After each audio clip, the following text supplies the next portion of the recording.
Maybe you know him. I hope you know him from such excellent shows as United Shades of America. Host, writer, comedian, W. Kamau Bell. I bumped into him in the CNN steam room recently, fondling his Emmy. And I asked him, Kamau, if you could go anywhere on Earth for like a mashup episode of my show and yours, where would that be? He said, Kenya. So, here we are. United Shades Unknown, or Parts United. Scratch that. That doesn't sound good. America's Shadiest Parts. No, that doesn't work either. Unknown Shades. I took a walk through this beautiful world. Felt the cool rain on my shoulder. Found something good in this beautiful world. I felt the rain getting colder. Sha la la la la, sha la la la la la, sha la la la la, sha la la la la.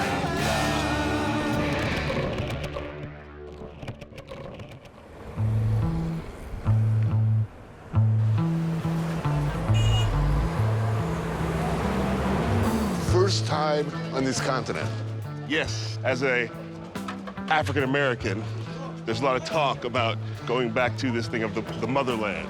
And it's a seriously radicalizing experience for African American comics who've come here before. Yes, Life-changing, so we shall see. Even walking through the streets, like, I had this feeling of like when I moved from Chicago to Oakland, you hear about Oakland as being this black city, and you get there and it's like, okay, there's black people here, but it's not like, this is what I imagined Oakland was gonna be like. This is like this feels like this is black, you know?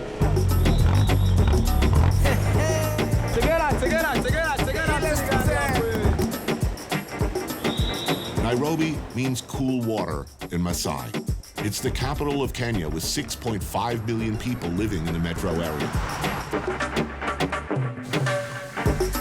It grew up around a British railroad depot during the Colonial era, halfway between other British interests in Uganda and the coastal port of Mombasa.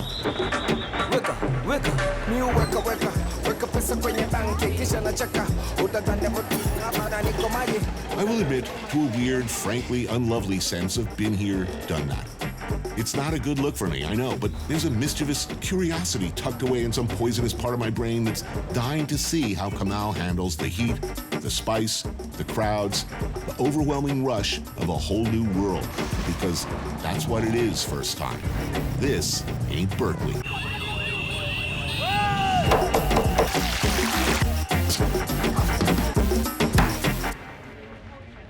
I'm already happy. Well, I'm pretty happy because I've seen this scene so many times on your show.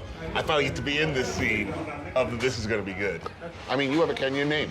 Yes, my parents met in East Palo Alto, California. You know, this is like the late 60s, starting to be the early 70s, so post the civil rights movement, but that point where black people are starting to like really like want a connection to the motherland. And in East Palo Alto, there was this push towards naming it Nairobi, California. Back then, there's people who were like, we need to be associated with an example of African culture that is winning, and that at that point, Kenya was looked at as being winning because they were just kicked out the Brits. And there's all this sort of like, you know, we need to start a whole new culture and a new government. They start like a community college that's in people's houses and in basements and in storefronts. And I was the first baby born to one of the heads of the council, apparently. And apparently there was like a whole ceremony, lasted 8 days, and you know, I picture it like the Lion King. I don't know, there's no pictures. And yet, a proud Kenyan name, given your background, why so long? Why? What took you so long, man? I was waiting for an invitation. I think as a black American, I'm still wrestling with my African American identity sometimes, and I'm still wondering, am I doing right by this culture, and does this culture think I'm doing right by them? That's why I don't want to walk around like, I'm home.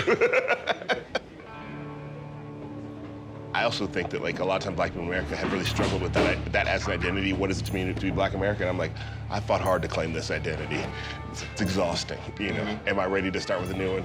I don't know yet. Well, we'll see in a week when you head back. Yeah, exactly. Yeah. Shit runs deep here, meaning best scientists can tell it all started for us in this neighborhood. Tribes of hunter-gatherers, Arab and Persian traders, the Omani, all left their mark. But the British Empire's hold from 1895 to 1964 is perhaps most deeply felt. The British system of education, governance, justice, along with, to a certain extent, its values, were imposed on a native people and laid, for better and worse, much of the foundation for modern Kenya. It did abolish slavery, for instance. It did build a modern infrastructure. It was also completely and fundamentally exploitative, often violent, and, well, racist. Kenya existed to make white people from far away rich. But in 1963, Kenya won its independence and elected its first president, Jomo Kenyatta, and since that time has fought an uphill battle to shake the last vestiges of colonial rule while hanging on to what worked. Things are, by most accounts, going well. There is a growing middle class, a highly rated educational system, and an enthusiastic and multilingual professional sector, which is to say, this is decidedly not a shithole. It's dynamic, it's changing, and it's incredible. Kenya, by Kenyans, for Kenyans. But hurdles exist. Bizarre, almost surreal ones in this case. Mitumba, for instance, also known as the clothing of dead white people. 70% of Africans are wearing secondhand clothes. If we can just make our own clothes and make them cheap enough and make the money and keep the money. And Jerry Gakira is the owner of Chili Mango, an all-Kenyan streetwear company. Melissa Mbungwa is a managing director at a creative consulting firm. As I understand it, there used to be 500,000 manufacturing jobs in Kenya, textile manufacturing, and there's now 20,000. Yeah. Before the 80s, we had a booming textile industry that could employ 500,000 people. But now in the 80s, when the World Bank introduced the free trade, we got all this secondhand clothes coming into the country. Here's how it works. Your pants or your t-shirt get old or boring. So, being a good-hearted soul, rather than throw them out, you drop them in a charity box, assuming they'll go to someone who needs them. But no. In fact, that charity sells your pants and your t-shirt, along with a whole lot of other clothes, in bulk to a second-hand clothing exporter, a middleman, part of a billion-dollar industry. Exporters then sell your stuff by the container load to places like Kenya. Along the way, millions of dollars are creamed off in duties. The old clothes are then unpacked, sorted, and sold in markets throughout the country. This low-cost clothing option has absolutely crushed the domestic textile market. Now, some countries in Africa have said, wait a minute, this is not good for our employment situation. We're not going to let this stuff in anymore. What happened then? So America came and they told us that they would have trade sanctions against us. If you didn't take all this used clothes. Exactly, because of the free trade. It's pretty much oppressive. Yeah, it's neocolonialism. USA. Yeah. As screwed up as the whole situation is, people do love the availability of cheap clothes. And Toy Market is the place to go for what in New York City would be called vintage. A dense labyrinth of shops neatly organized by specialty. Honey, I brought all the Uggs back from Kenya. There's got to be something in your size. The challenge today is going to be finding footwear for Kamau's decidedly non-Kenyan feet, not to mention mine. I need a half size up. Oh, nice. There we go. I had to come to the continent to find shoes that fit me. High five. High That's 10. right. Yeah. Let's just be clear, some rich, annoying American person who bought these, wore them twice, and then was like, ew, they're out of season. Yeah. Well, Debbie Harry's shirt is kind of cool. I will take this for sure. Well, here we go. Oh, nice. Oh, there, now we're talking. Black man in America wearing a King Kong shirt. Oh, yeah, wow. So, yeah, I don't know how it goes over here, but in America. That's a great narc shirt. Right. That's a great, like, hey, kids. Anyone want to buy some acid? This is just weird enough and simple enough. That is pretty cool. I feel like I could tell. Where did you get that shirt? I got it in Kenya. Yeah. Is there a realistic hope that the textile industry would come back? There is, to me, there is. You know, China and South Korea, they didn't leave poverty or like stop being poor by importing secondhand clothes. They did it by building all these factories, being able to export the stuff that they're producing. So it has to happen the same way with us.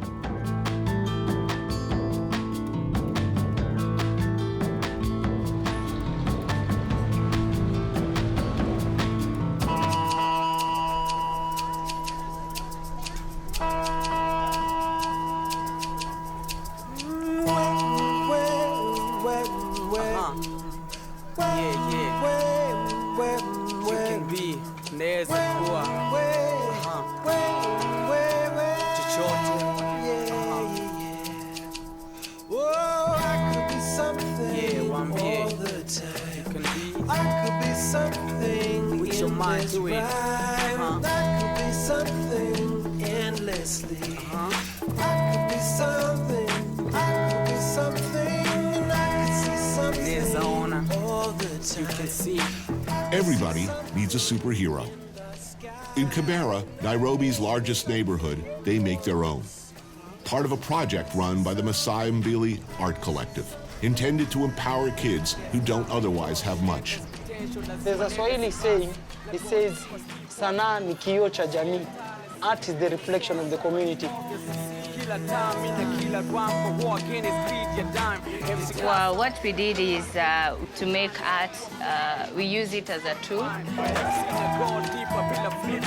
So many stories have been told about Kibera. But they're negative stories. Negative stories. Many organizations come here in Kibera, they shoot videos and films of talking about AIDS, drugs, you know, negative things about Kibera. So you have a lot of documentary crews that come through here and film crews that come through here? They usually come here. So I have a question. Are we assholes? We can talk around it. We can talk. I feel like a white guy right now. You know what I mean? Kibera is massive. Around 172,000 people live here. So here, as a person named Kamal, I'm not unique. Yeah, very common. I've waited all my life to be common. Welcome home. I'll go and tell our forefathers you are here. Thank you. Mamito Unis is a comedian. Simon Okuku, a musician. And Jeff Ochieng, once voted Kenya's funniest person, are all using art to tell a new story about Kibera. It started from the challenge that we have been facing in this life. Like me, you know, I've been brought up by a single parent. I used even to engage in criminal activities. Coming across my fellow friends and who have been passing to such kind of messes, we decided to come up with an organization known as Kibera Creative Arts to try to teach these our fellow young people to make them avoid getting to these traps that are set for us.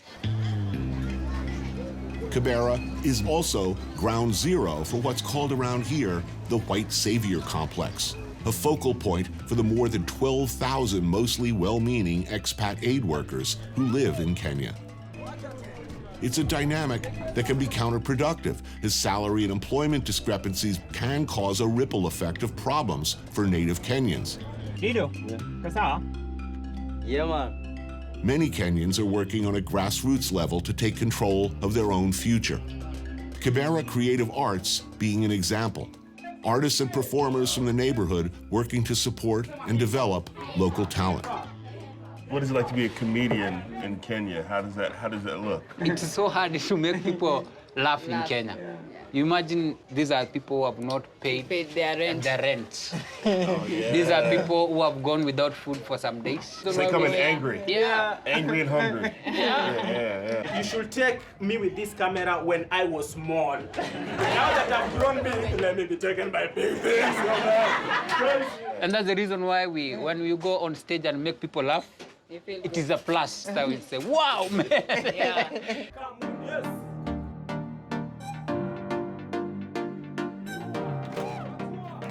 I love to make more people happy because there's always ups and downs in life, but we will always laugh. You know, when people see Mamito performing and they see all the people seeing Mamito as a star. Oh, if Mamito is just performing and she's now a star, I don't need to go and drop somewhere to make me a star. I can use whatever I have because I think even in Kibera, we have some things that we can show to the world.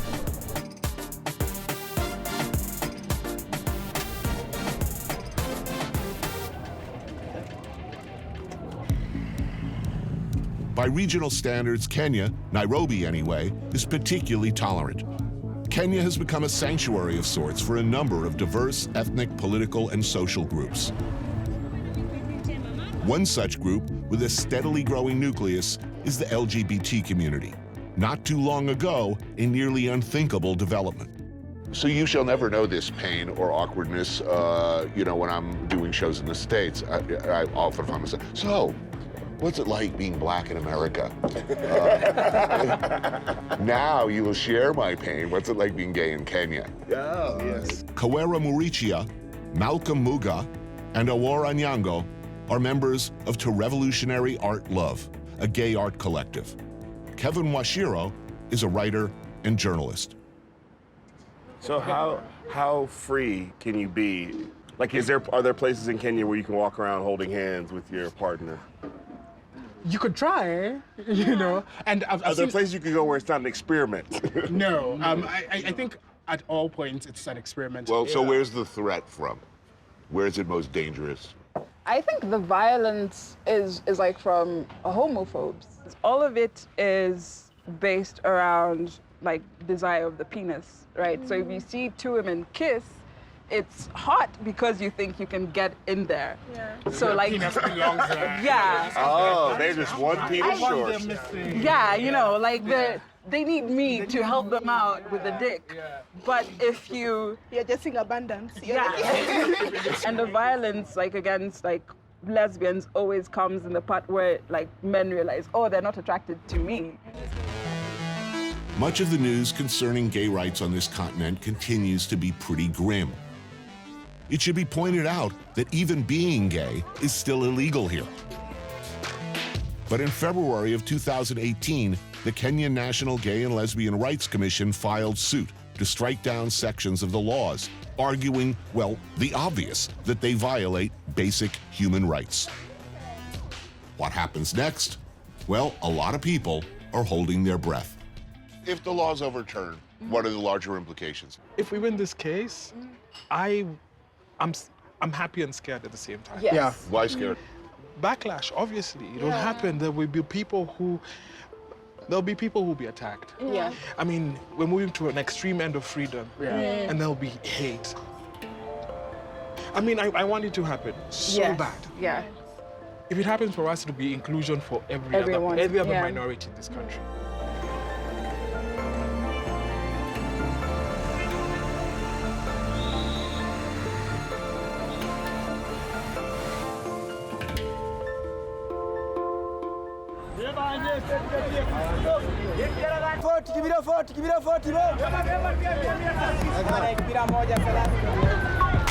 Whatever bus you're taking, it ain't like this. Crosstown traffic just got a little bit wilder and more fun if you're riding the friendly skies of a Matatu. Matatus are privately owned and operated bus lines running regular routes, fiercely competitive, to the point that owners started making modifications in an ever-changing range of themes designed to attract the fickle commuter. Oh, yeah.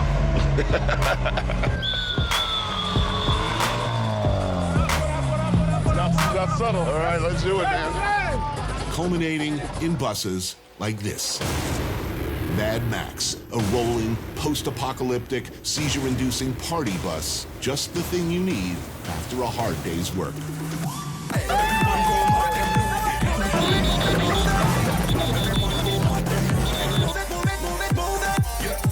I'm not trying to dance.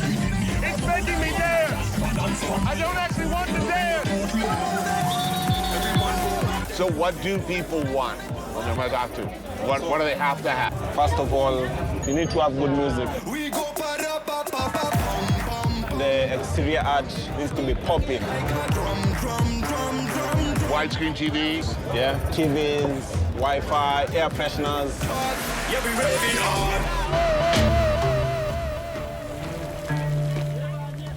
Beers and goat's head soup, a global classic. Slow cooked, well, goat's head. My companion, Mr. Bell, unaccustomed as he is to the ways of Africa, is new to this dish. And I don't want to sound all Colonel Mustard, but I eat this shit for breakfast by now. You know what I mean? I hear the words goat head soup, and I think, oh, yeah, it'll be meat from the goat's head in a soup. Oh, no, goat head. I didn't expect to actually see a full-on head of a goat. Brian Wanjama Obiando is a blogger, photographer, and chronicler of the Matatu phenomenon. Lucia Alessandra Murato is a legendary conductor. Catherine Camboon is the owner of Mad Max. Honored guest. Honored guest. Yep. Is this I meeting right here? Song. I generously reserve the best and most tender bits for my friend, as one does.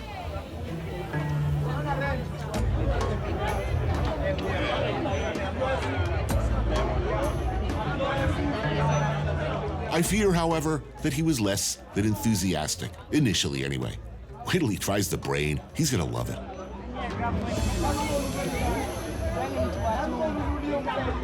That's my first eye. Yeah? That's my first. Right. Yeah. I knew I'd end up doing something like that with you. Get over with that. Well, so you own the business. Yeah, And how long have you been in the business? like 5 years. We want to get into the Matatu business in New York. Yes. And I'm thinking about some improvements. Yeah. We need a hot tub.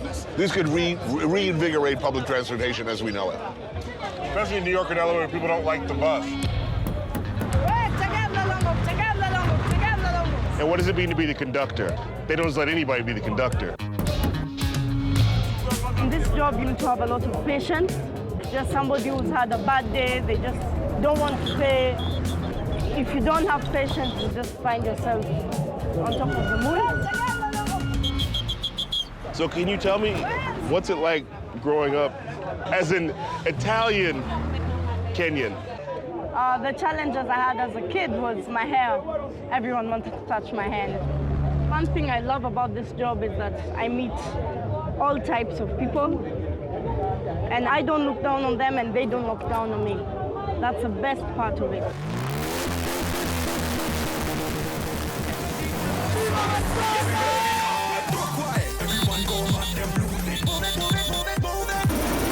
Just wait until New York City sees Kamau and my joint venture, the Wolf Blitzer.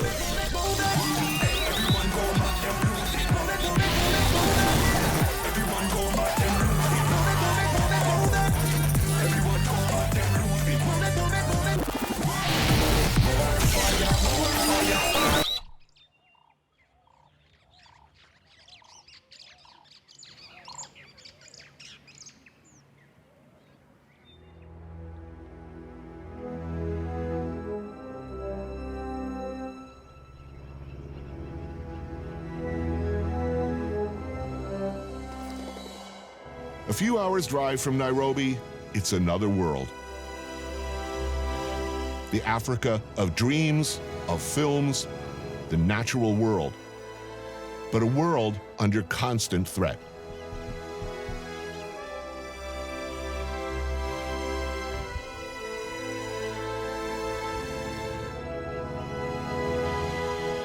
Lewa Wildlife Conservancy seeks to address the problem of keeping all this alive and safe without excluding or marginalizing the people who've lived here for centuries.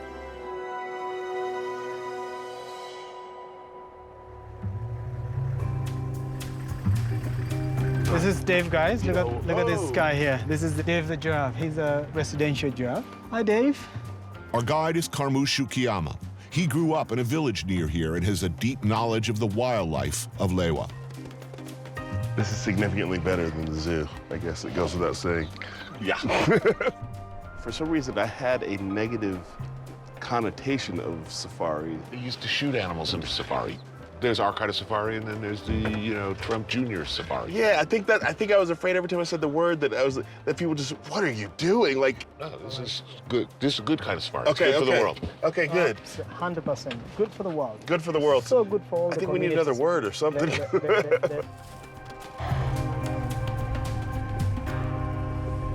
See an elephant? Where? Right there. Ouch. Oh, yeah. Jesus. Even if you see them in a zoo closer, they're behind bars, and it just doesn't feel connected. But I feel like we're right here. Yeah, he's actually going someplace. Yeah, exactly. Yeah, he's not just walking in a circle. He's actually got stuff to do.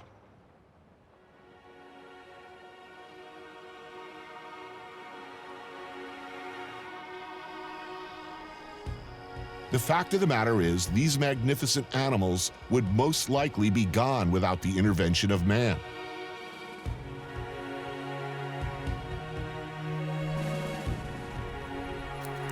People pay a lot of money to come see these animals. Without that money, the overwhelming likelihood is that they would have been wiped out long ago, particularly this one. Whoa, what? That's a rhino. That's a fast rhino. Wow.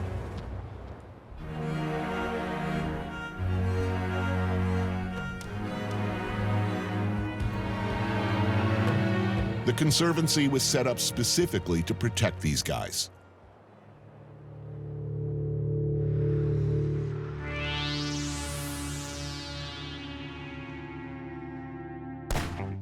Poaching is, of course, an ever-present danger to both the animals at Lewa and the people who look after them.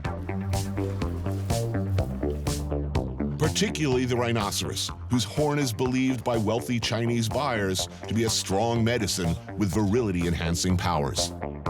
The reality that the substance that makes up a rhino horn is the same as the human fingernail does not deter a market that will pay tens of thousands of dollars for a single horn. With 62,000 acres to cover, Lewa's anti-poaching program is necessarily aggressive, inclusive, and cutting edge, relying on local trackers, advanced tracking technologies, and perhaps most importantly, good community outreach and intelligence gathering.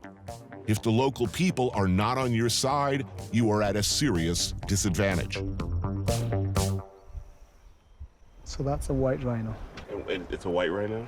That is a white rhino. And how do you It's nothing to do with the coloration. Okay.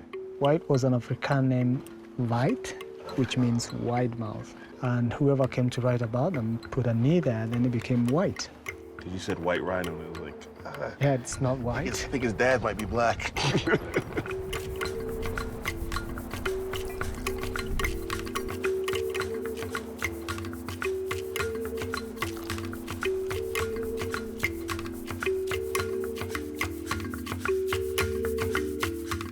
Does it look like you wanted it to look?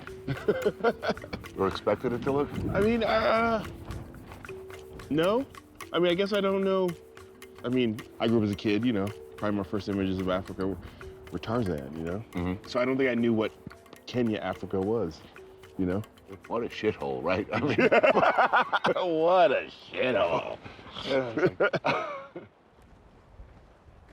I mean, the other thing I'm aware of, too, is that thing about, like, not wanting to feel like I have come home, Mm-hmm.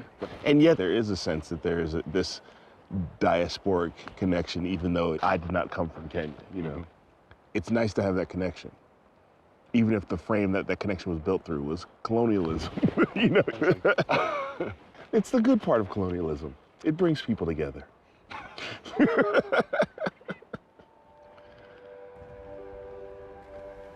I don't know, this should kind of be compulsory viewing for. Yeah. Like, if you ever run for president, this should be compulsory. At the very least, I do think that a lot of perspectives will be opened up, a lot of minds will be changed.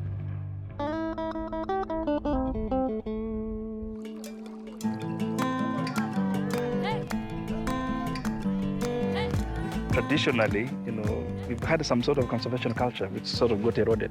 It's been with us. It's been with our forefathers. We just lost it somewhere recently, and we're trying to get it back. When you have traditional pastoral communities under intense and immediate pressure, trying to convince them that wildlife, which can, as in the case of one rhino or elephant, bring in life-changing amounts of money, it's a hard thing to convince them that it is in their long-term interest to let them live. Particularly when it was often wealthy white outsiders doing the asking.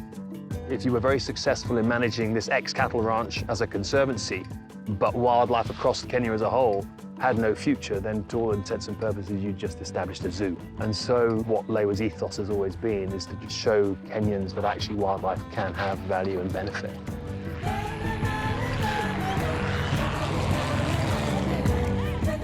Mike Watson is the CEO of the Lewa Conservancy. Tom Lulampa leads the Northern Rangeland Trust. Faith Riunga is the head of education at Lewa, and Wangiku Kanothia is the head of communication. You're responsible for a larger picture involving a huge challenge. First, the immediate needs of a lot of people, but also potential conflicts with the traditional way of life. How have you been able to do what you've been able to do? I was born and brought up in a very strong pastoral background. We were really anti anything about conservation, really anti. Because one, we had a perception that this is a government thing, this is about grabbing our land. That probably also doesn't help that a lot of that land is owned by white people, right? Like, somebody else is owning our land. Initially. Okay. There was also a perception that conservation is being driven by the whites. And so it's not about the communities, it's not about us, it's about them. But gradually we came to realize that the approach that was being introduced was a community approach. Going back 13 years back, there was one girl who made it to high school. And she's speaking English, she's dressing up, and the other girls are like, you know what, I'd like to be her. And the more and more and more they've seen go through high school, graduate, slowly by slowly, they get to see the value themselves. Education works very well. Are there efforts for people in the community who couldn't afford to come in here to sort of see what's going on in here so they can have a further buy-in? We have a conservation education program here where over 3,500 school children can come onto Lewa free of charge, get to see wildlife. Because, unless you can afford to go to national parks or to places like Lewa, then you definitely wouldn't have the opportunity to interact with wildlife.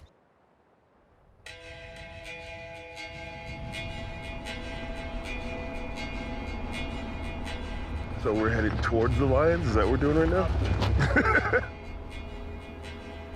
So now you can see at the peak, you can just see something sticking there. That's a lion sitting. Oh, yeah, I see, right next to the little tree. Wow. Whoa.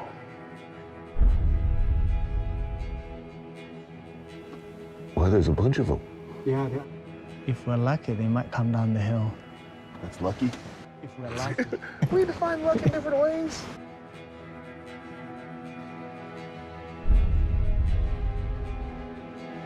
They seem to be having their eyes on something.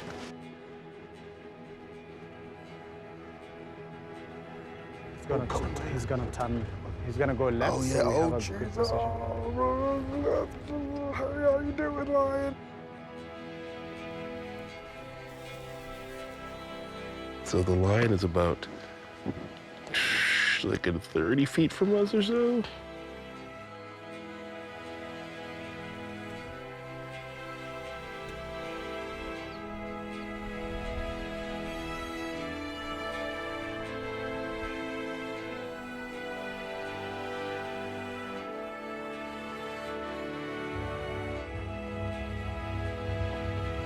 Look.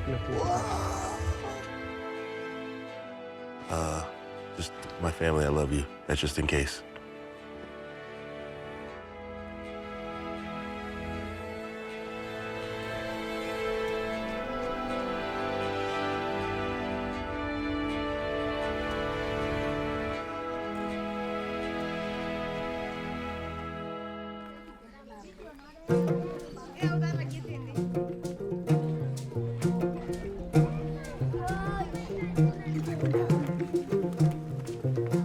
Just outside the borders of Lewa Conservancy is a Masai village known as the Ilangwesi Community Range. They are working with Lewa to not only embrace conservation, but also to maintain their way of life. You know, in Masai traditional way, we've got our diets, which is meat, blood, and milk. At least once in a while, they do blood tapping. To the Masai, the cow is a sacred animal, giver of all things. Unlike the West, meat is not the primary interest. Here, cattle are sustainable, a long-term asset for milk, for cheese, and on special occasions, blood, straight from the tap. Okay, here we go.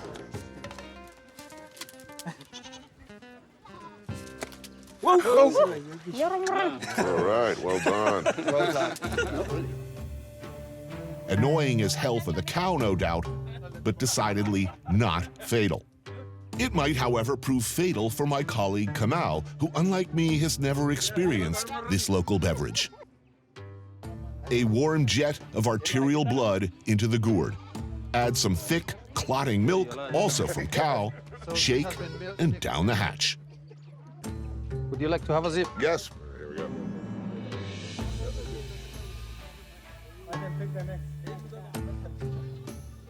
You gonna try? Here you go. Oh, you're gonna like it. It's good. You'll like it. And keep in mind, the whole village is watching, and you are on TV. I'm home. Yeah.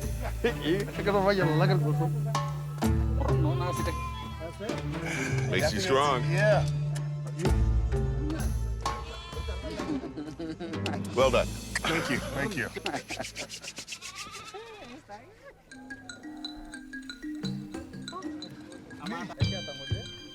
Working with the local Masai community is both an absolute necessity and the right thing to do. To displace and forever disrupt the people who've lived here forever in favor of animals that wealthy white people want to take pictures of would be hideous and unconscionable. This is happening elsewhere on the continent, but the people at Lewa and Ilangwesi are working very hard to find a better path.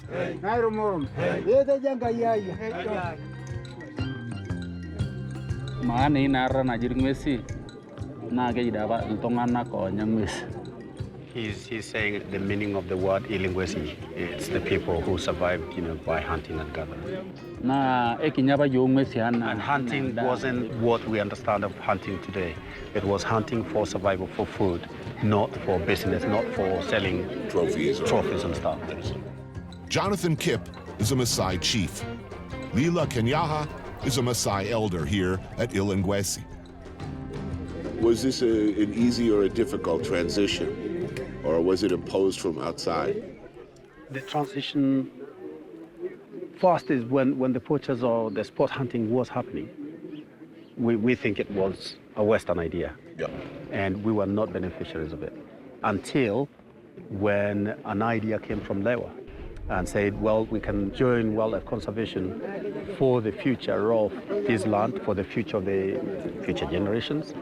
I think they did what we say, you know, teach a person how to fish instead of providing a fish. So they taught us how to fish. And from there, we are not being driven by Lewa anymore, or any white person or any NGO. Lewa is still a great, great neighbor. So we need each other. But we're not really dependent of each other anymore. We value the game, we value the animals, and we know where we're heading to.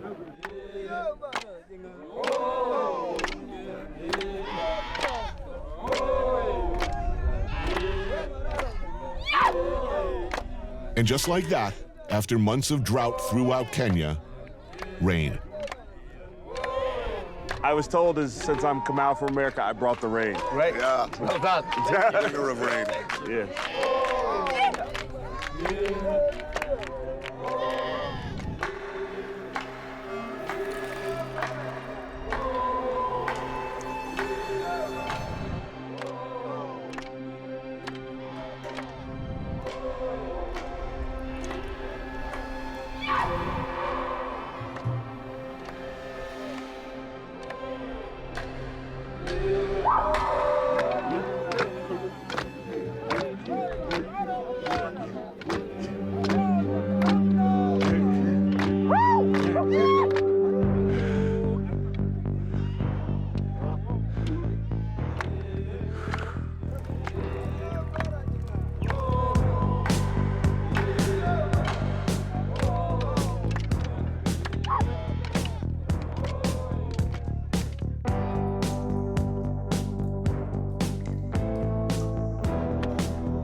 Who gets to tell the stories? This is a question asked often. The answer in this case, for better or for worse, is I do. At least this time out.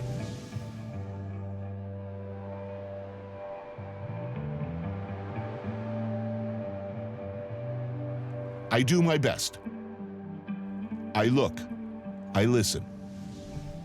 But in the end, I know it's my story, not Kamal's, not Kenya's, or Kenyans. Those stories are yet to be heard.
One of the most rugged and remote destinations in the United States.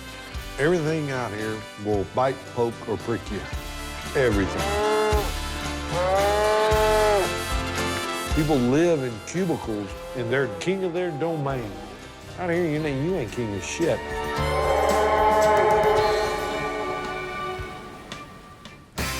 I took a walk through this beautiful world. Felt the cool rain on my shoulder. Found something good in this beautiful world. I felt the rain getting colder. Sha la la la la, sha la la la la la, sha la la la la, sha la la la la la.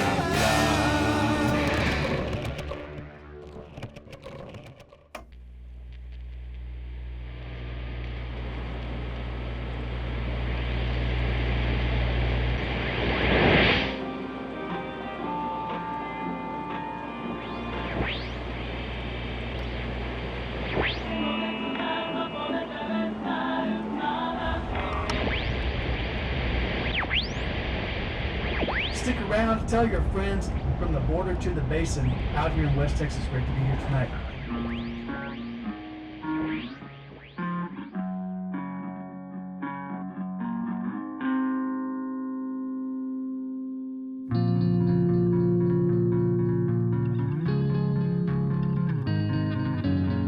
The dream of the American West was come out here, get your own little piece of paradise, you work hard, raise cattle, you make enough money to look after your family. Sure, I'd love to cook you one.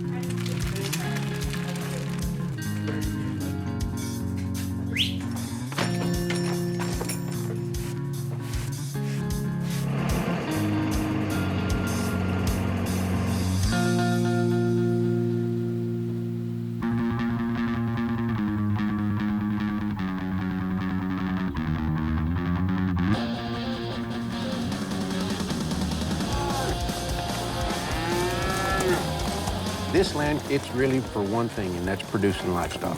They've tried to farm and it doesn't work, and except for beautiful views, that's what it can produce. West Texas is a big band in this area. Are you the platonic ideal of the Texan? The American hero? Lone rider on a horse? Big empty spaces? Mexican music? Mexican food? This is still where the punchiest cowboys in the United States are. It don't get no rougher. I mean, we're 120 miles from the nearest Walmart, 40 miles to a tank of gas or a loaf of bread. Out here, pretty much everything is 5 hours away.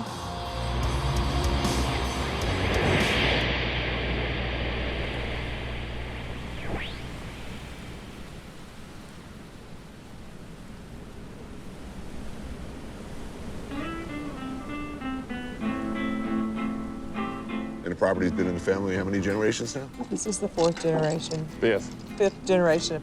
My granddad came here in the 30s. Bodie's family came out here in 1880. Not a lot of people left get to do this. There's still a lot of cowboys, but it's hard to see from the highway. The ranch is approximately 70,000 acres. We don't use anything other than a horse. No four-wheelers, no helicopters. Forgive me for saying so, that seems a little stubborn. I mean, Yeah. as far as practicality, He is so opposed to change. that's not all bad, is it? No. I mean, these guys, they love it. I mean, they get up every morning and this is their office.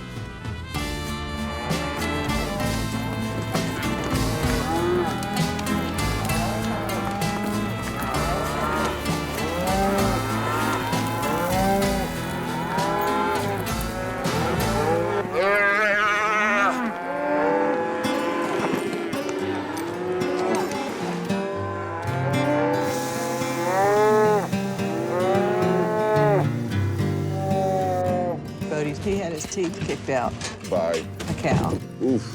And then he got in that chute with the steer and knocked them all out again.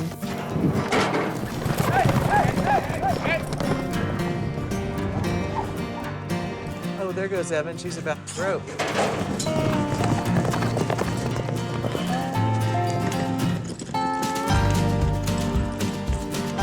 How old were you when you learned to ride? Oh gosh. She had a horse I when had a she horse was when I was 3. like 3. 3. Yeah. Evan shows horses all over. She is top 5 in the world right now. In the cow horse, you have to show how well your horse can do, you know, different maneuvers. And here comes Levins. How old? He's 10. Watch this. Damn. Is that hilarious? It's killing me. Way to go, Levin!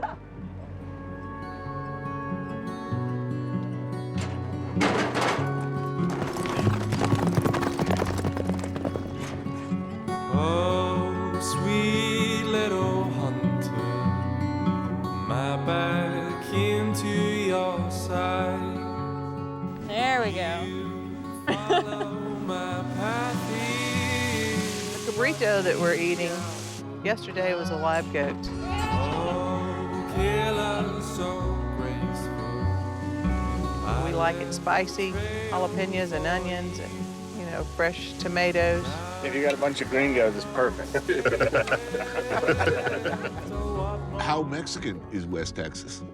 This is where it is. On the other side of that mountain, 20 miles as the crow flies. Those flavors, those sounds. That's yours also, right? Oh, yeah. I learned to talk Spanish nearly before I learned to talk English. It's the good vanilla from Mexico. Old Mexico or New Mexico? Old Mexico. Chewy's mother comes from Mexico, south of Ojinaga. Yeah. Yeah. How long you guys been riding together? Oh, me and him? Yeah, you and him. 35 years. Yeah, it's an awesome way of life. Jalapeno cheese grits. Nice. Of course, they're buttermilk biscuits. This is an area of Texas that is legendary for whatever you might have thought you were going to do here, nature wins. Always. Always. Always. It'll not rain for 20 years, and you just stay as long as you can, then it starts raining. Yeah. So, how do you make a living? Basically, dig in. Work like hell and don't spend any money. Yeah. This table right here is filled with people who truly care about the land and what happens to it. You just have to have the heart to stay and want to stay and do it and make something of it while you're here. If you got a weak heart, you won't last. I mean, I'm graduating next year, and I'm gonna go to college, go through law school, finish, but I wanna come back out here. There are kids that are my age that will never see this, never have this, never be able to know people like this. And that's, I mean... Priceless. Yeah, how can you say no to that? If you get to eat 3 good meals a day and be happy, being happy is more important than anything. Allá en el rancho grande, allá donde viví. El grupo de los rancheros. De tener su buen caballo.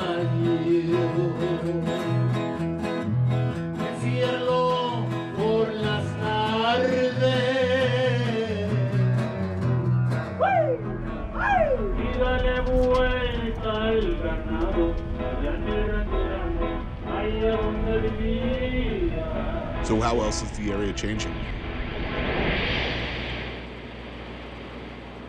I drove for 3 hours through ghost towns, dead gas stations, and nothing but nothing, and, you know, suddenly I arrive in Marfa.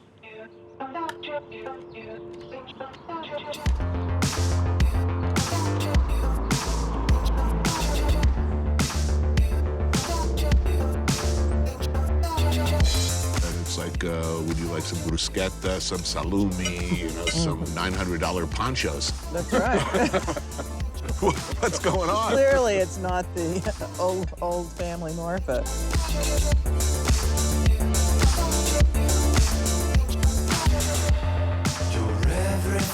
Marfa has become 3 distinct cultures: tourist town, art town, cowboy town. It's just got it all. You can get calamari in Marfa. Who'd have thunk it? 20 years ago, nobody even knew what the word meant.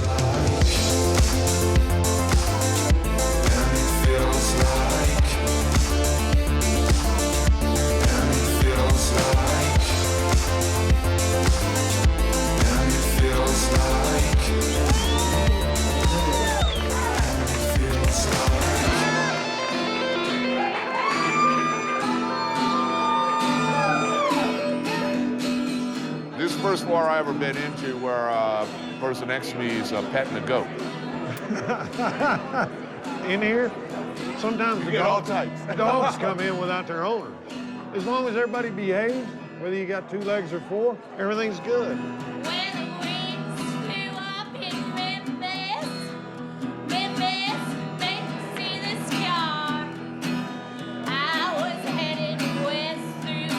You've seen a bit of the world. You've seen a lot of the world. I ran away from home a lot as a kid. And by the time I was 16, I got real good at it. I went to Alaska. And then I came back, joined the military, cowboy and roughnecking. Running drugs and guns across the border? I did run guns south, and the ATF knows.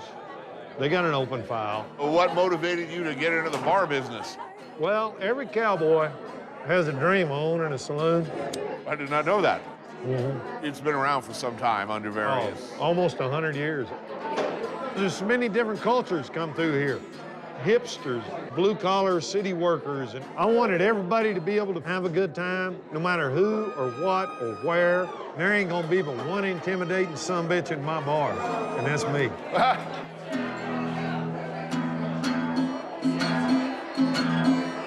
You're seeing this town change in a lot of big ways. Every single person I've talked to down here is telling me the same thing. That wall ain't never getting built around here. My ranch is on the river. It's on the border. We can't survive without the river. And we can't survive without the people on that side of the river. They can't survive without us. Right. That, and they're our friends, for God's sakes. Loyalty is a big thing in Texas, and you ain't gonna build a fence between me and my loyal friends. Every old school Anglo rancher I've met here speaks Spanish fluently. It's a mutual respect to speak a little Spanish. And it's respect for them to learn a little English. You know as well as I do, you go to Europe, it's not hard to find somebody in France speaking English. Everybody. They can, they don't mind. They're not offended. You know, Americans have a tendency to want to be all butthurt about it. Here, we're just not. That's just being a good human being. Why is it so goddamn hard to be a good person these days?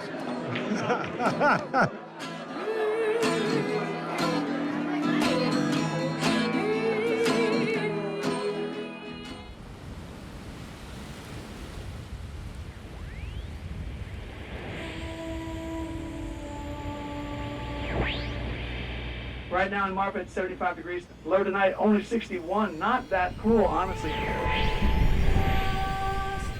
I'm David Beebe with you till 1 a.m. It's time to go outside and look up at the stars and enjoy the place that you live.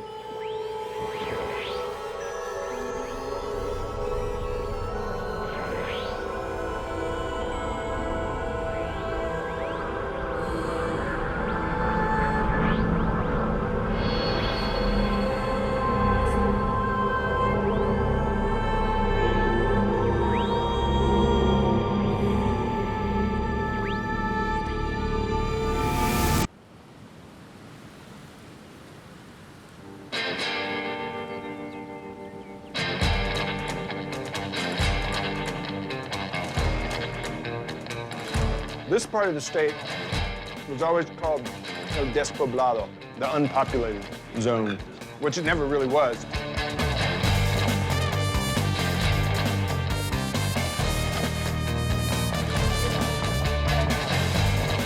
Born and bred here, near here? Yeah, a couple 100 miles east, not far. That's considered close right now. Close, yeah. The forest still makes me uneasy. Yeah. Surrounded by trees, I get uneasy because I can't see. I can't see far enough. Now, I guess unlike a lot of Texans who take a rather romantic view of those early days, you seem to view it in a darker prism. It is dark. The story of Texas can it gets a little too polished. It was a conquest, and people forget that. There were people here. The Spanish and the Mexican authorities wanted to exterminate the Apaches. They created the Society for the Extermination of the Barbarians. So the classic cowboy and Indian film of scalp-hungry Indians was not really the case. Well, they took scalps too, but they kind of learned from the Anglos. And then when the Texans came in, it intensified. If you were a rancher coming out here in the 1870s, you better have a lot of guns because you were an invader. Right. And the people you were invading knew you were an invader.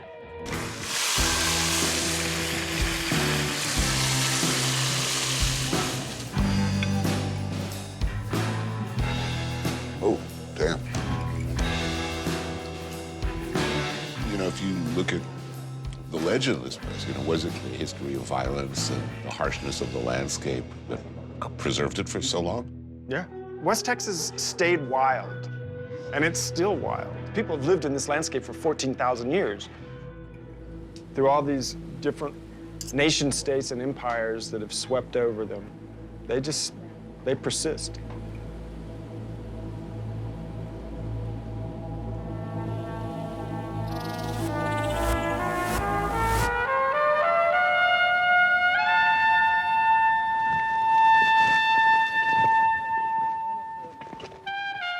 We're gonna catch the arch of light that is gonna just envelop this motif right here that represents the place where the sun was born.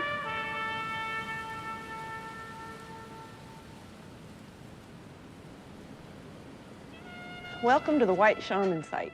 This is one of the oldest pictorial creation narratives in all of North America. The mural tells the story about the death of the sun, the sacrifice that takes place so that the sun can be reborn the next day. I had the honor of having a Huichol shaman come up from Mexico to this site, and he started weeping. And they said, they're all here. All of our grandfathers, grandfathers, grandfathers, they're all here.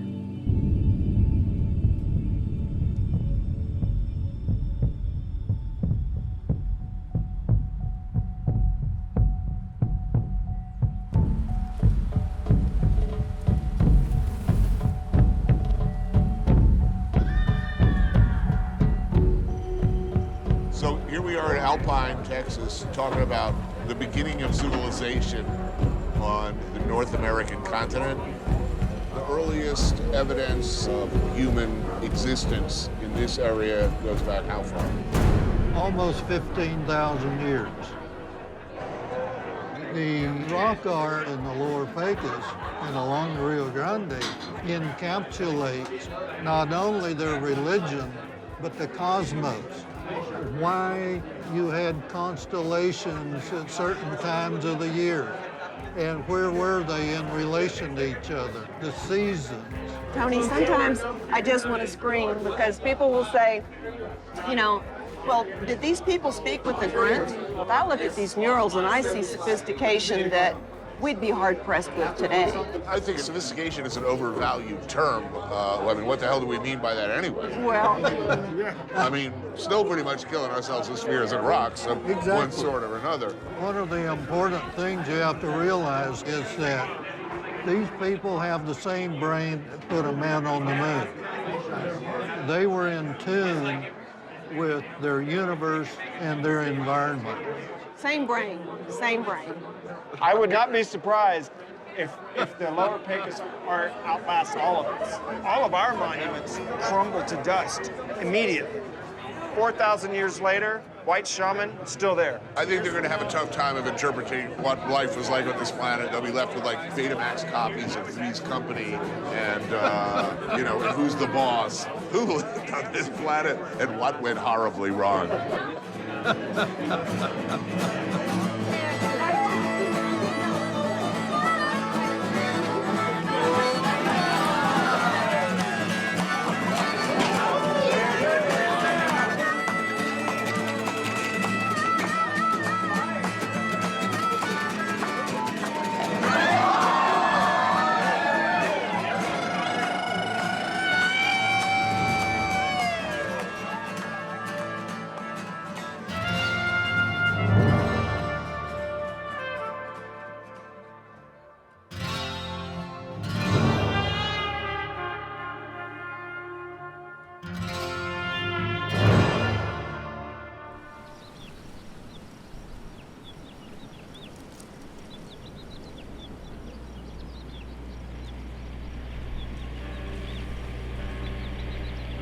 If you talk about life-changing events in any neighborhood, it's when the artists show up. When my father, Donald Judd, came to Marfa in the early 70s, it was a ranching community and an old railroad town. The legend is, of course, that he looked at a map and was looking for the least populated area of America and came out here. Is that true? Yeah, that is. I mean, he did a lot of looking for places that had very few people and very few trees and lots of space. He had been working hard for so long, and I think coming out to Marfa was this reward.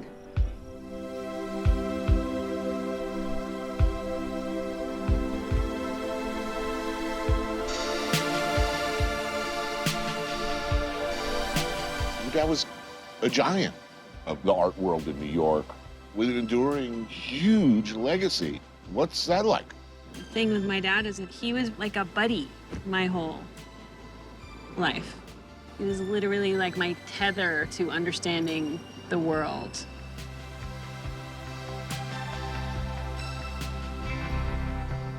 Oh, wow, look at this.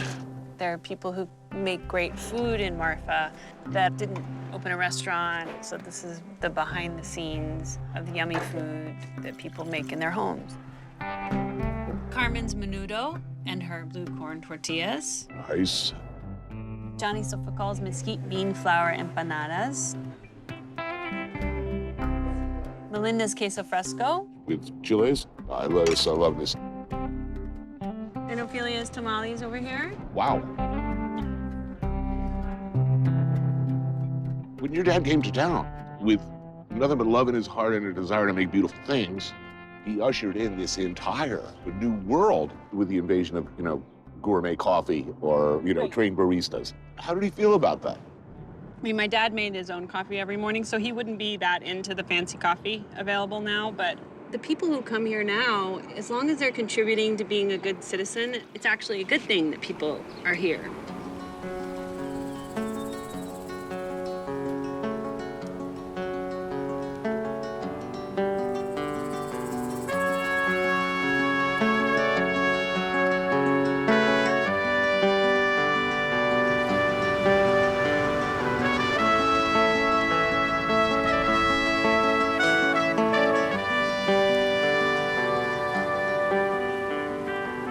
Muy bien, están escuchando la KRT 3.5 en Marfa, Texas. No, aquí es su amigo el servidor, el primo Carrasco. Como quieras, en español, en inglés, aquí estamos para servirte. Dos carne guisada, también chile verde. ¿Chile verde? Sí.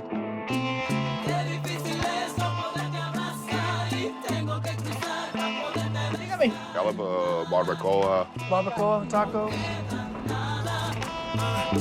Most of the better restaurant chefs, you can find them at least once a week getting their food here, even if they're making food down at their place. Unbelievable. The gas station. In the morning, everybody's here. Right? It's all the Border Patrol guys, like all of them. There you go. You have a great day. All the laborers in town, kids, the people that work at the radio station. It's like going to, like your abuela's house. So you're both multitaskers. You're a state employee, a County employee. County employee. Elected official, yeah. Justice of the peace? Yes, sir. What does that mean? I'm like the small judge that reads you your rights when you go to jail. You're also a musician? Yeah, a musician with Primo here. You were the radio station? I've been on the radio now for 10 years every week, and he's been on the radio now for what, 3? 3 or 4 years. Restaurant business? I have a burger and taco joint that's open on weekends. Burger time! A lot of multitasking around here. People tend to... You have to. You have to. Yeah, I always say that every job here pays $10 an hour, whether you're the attorney or the barista or the janitor. So you're gonna have to, work a lot of different jobs to make it because it's expensive to live here. Right. Look, this is a small town. 1,800 people. It seems an unlikely place to put in a spanking new public radio station that's heard all over Texas, yes? Well, that's exactly right. I mean, your expenses for running a 100,000-watt transmitter on the top of a mountain that gets struck by lightning every 3 weeks is pretty tough. I mean, but the station has support from pretty much everybody here. Everybody listens to the radio in their pickup truck. The only other news source we have around here is the local newspaper. What are the big issues? What do people want to talk about? The issue is border trade, and there's a lot of fear right now because the idea of changing NAFTA. American parts assembled in Mexico come brought back here. Yeah, that's part of the NAFTA thing. You can take it, have it here, take it over there, assemble it, bring it back. There's no tax. Right. It's definitely been good for our community. There's a mobile home factory called Solitaire. You see them all over here. People buy them. They take the stuff down there, they assemble the homes down there, and then they bring them up the road. They'll come up. You'll see 2 or 3 come up the highway today. And who's buying those things? Everybody who's working class. The manufactured housing is the craftsman home of the 21st century. It appears that Marfa in particular is going to be a tourist and service economy. There's money flooding in here. It is an irresistible tide.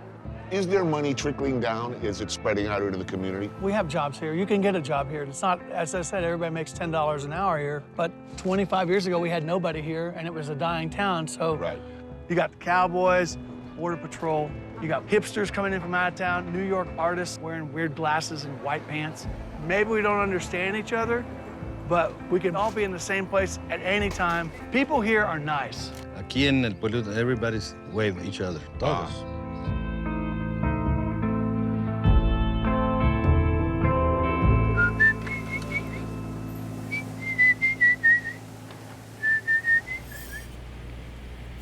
Thanks for tuning in, everyone. You're listening to 93.5 KRTS, Marfa Public Radio.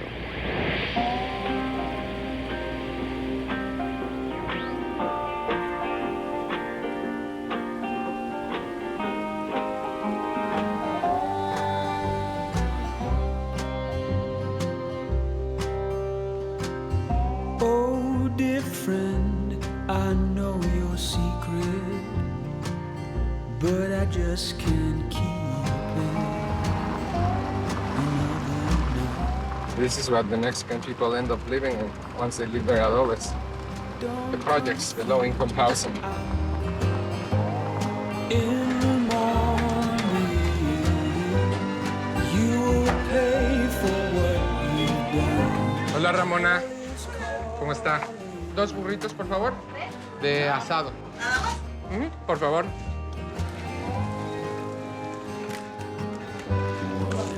Qué rico. Gracias, Ramona. Man. You've been riding horses? Yes, you noticed the groan as I sit down. That is a serious burrito. No rice and all that. This is the real deal, man. I love it. Were you born here? You were born in Mexico City. I was a fisherman in Alaska for 19 years of my life. Oh, yeah? In the Bering Sea. Now, is it Adobe or Adobe? Adobe. Adobe. And you've been quoted as saying Adobe is political. Yes. You're going to start with that question. Yeah, I'm interested.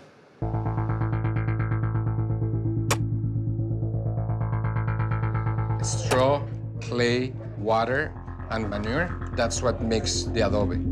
We make a flat surface here where we're gonna put the water and the manure on top. Adobe building has happened all over the world for thousands of years.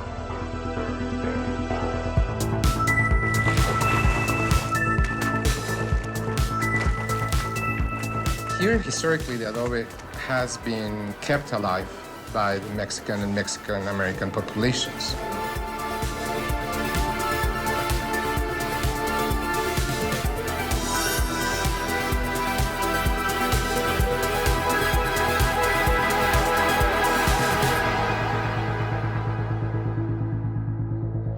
tradition of the adobe is barely alive because of what's happening with the gentrification in Marfa. The Mexican-American minorities are being displaced. The people who have lived in adobes for generations have to sell their homes because of the new taxes. Taxes that are only in adobes, you know, that a lot of us, we also find discriminating.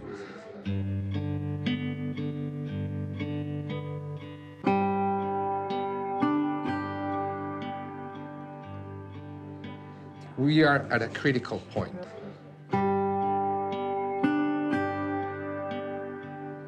When I think about adobe, it's probably the oldest tangible representation of the local and regional culture that we have.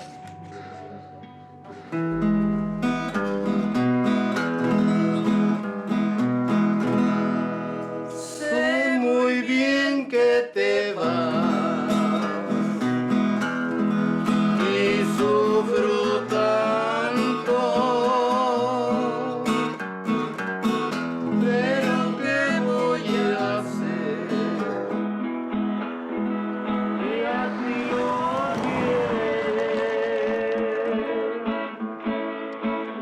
Sacrifico mi amor, te dejaré partir.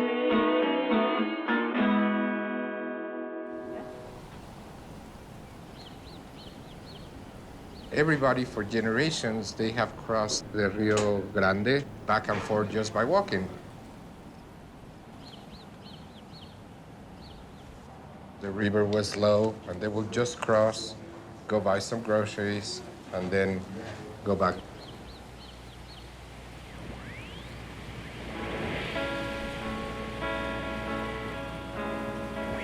Hi, y'all. This next song is by Molly Ferguson of the Resonator of Presidio, Texas. This is Marfa Public Radio.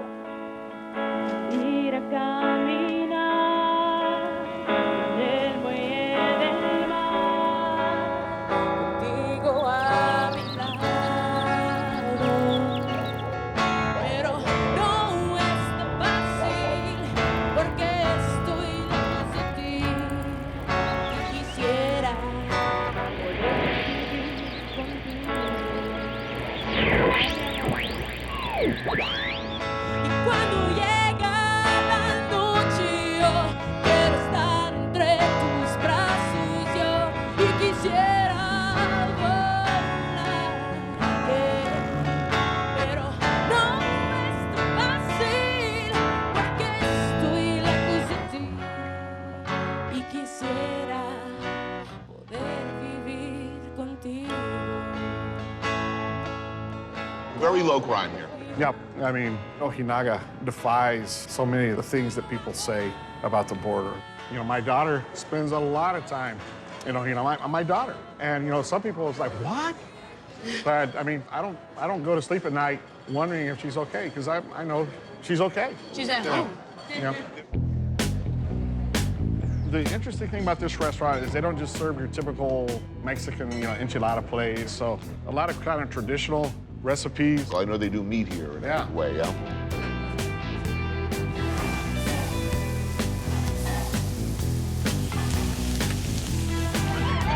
Hey, so welcome to good old Presidio and Ojinaga. Other side of the river, you were currently the mayor of Presidio. Yes, sir. And you are former mayor of Ojinaga. ¿Cuáles años era presidente? 98-2001. You know, when we talking about sister cities, that's serious. Oh, yeah, yeah. It's almost like an arbitrary line through them. On the weekends, Presidio just kind of empties out. You say, where is everybody? It's because they're here. So, I mean, that's kind of why when there's talk about a border wall, I was like, whoa, wait, you know, we're basically just one town here. Siempre nos hermanamos, las autoridades, nunca nos peleamos. 300 años tenemos de amigos inseparables. Now, you couldn't come over here. Your boyfriend can't come over there? No. Not yet. That's not too friendly, but what's up with that? And how come? Why not? Es muy complicado because you want to go, like, conocer su casa, conocer dónde ha estudiado, dónde da clases. No puedo cruzar. Why not, you know? Like, A what gay is... person. I'm a person, you So know. you don't, So I'm a person. you need a visa? I mean, what's the problem? Yeah, you can't go back and forth for the day or for 2 days? No. We did the process and everything for him to at least get a visitor's visa. He went on a bus that took him to Juarez, which is 4 hours away. Yeah, no, 10 hours. 10 hours on a bus, okay. And so then he had to wait in a line, 4 hours, like, waiting. Okay. And then the interview took, like, 2 minutes.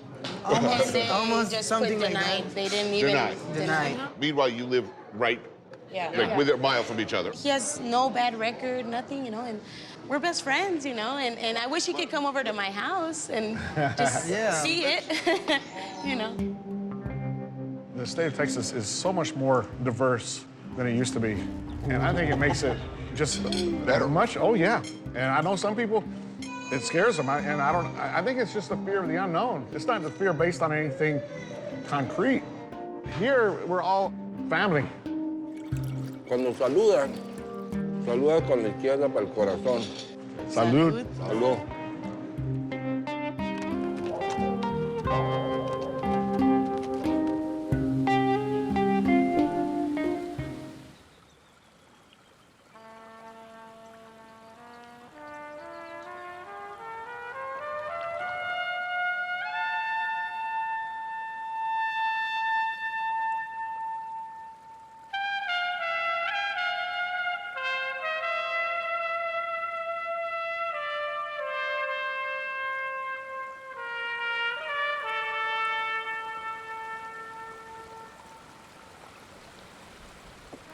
This is Santa Elena Canyon, Big Bend National Park, the largest national park in Texas, and it's named after the Big Bend in the Rio Grande. We are surrounded by 1,500-foot limestone cliffs. This slowly rose up, and the river just cut through it for millions of years.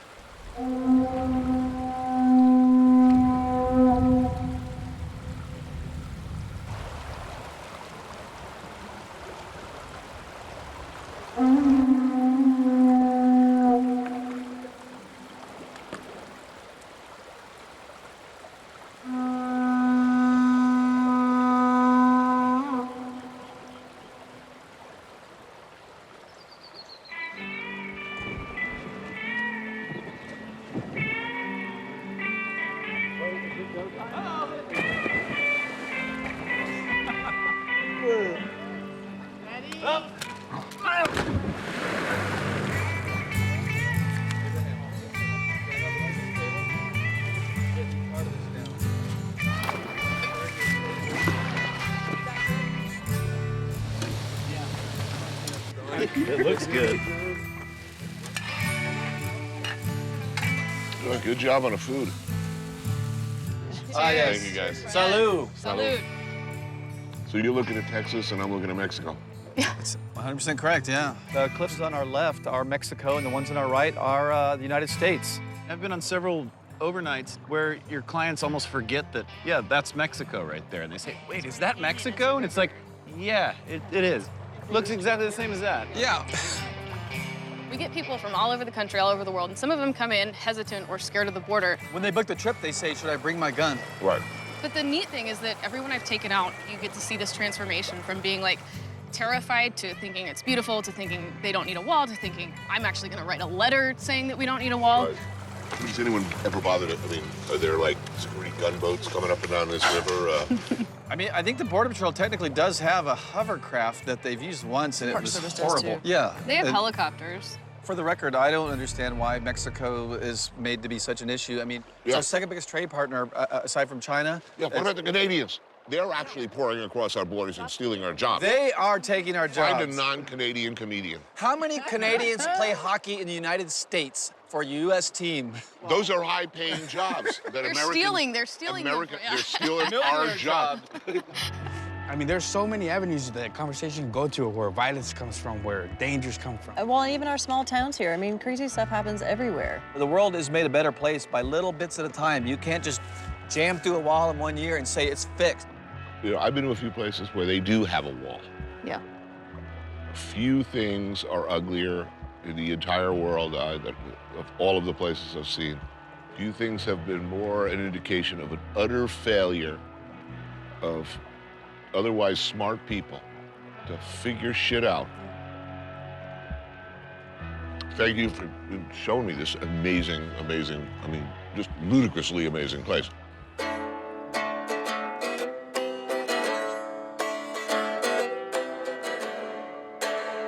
My son John was tall and slim, and he had a love for every limb. But now he's got no legs at all, for he ran a race with a cannonball. Timmy Roo Dum Da, what a riddle da, what for the riddle Timmy Roo Dum Da.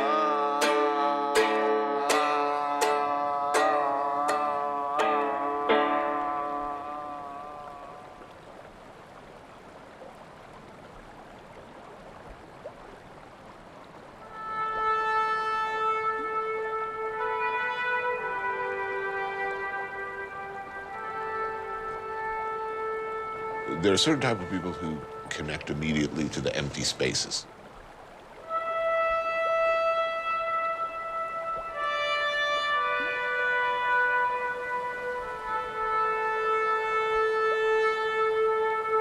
I can't spend much time on myself. If I'm alone in my apartment in New York or on a beach with a hammock, I like to think I'd be able to relax, but I can't. There's that enforced sense of humility, because you really know how utterly powerless you are. You're just tiny.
New York City during the 1970s was a beautiful, ravaged slag. Impoverished and neglected after suffering from decades of abuse and battery. She stunk of sewage, sex, rotting fish, and day-old diapers. She leaked from every pore.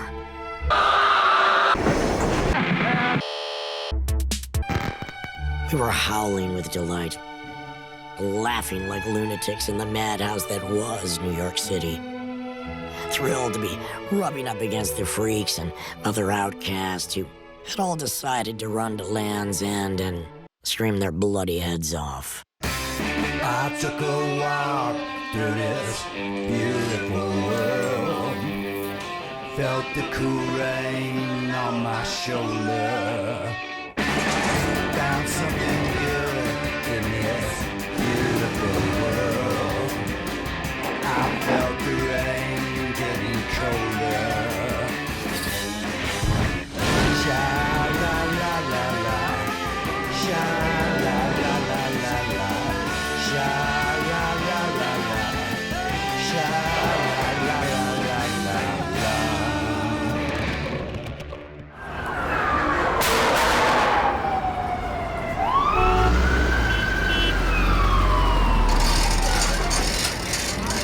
Nothing but a bunch of crackhead, dopefiends, and motherfuckers.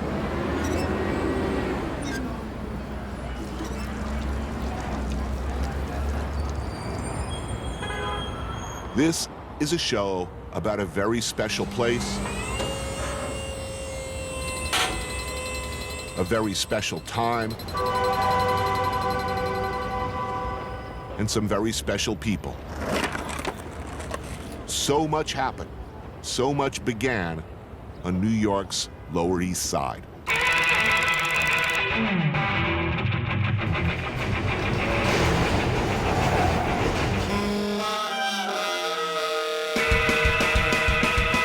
York City of the 70s, nearly bankrupt, riddled with corruption, the Lower East Side, particularly Alphabet City, was left to fend for itself.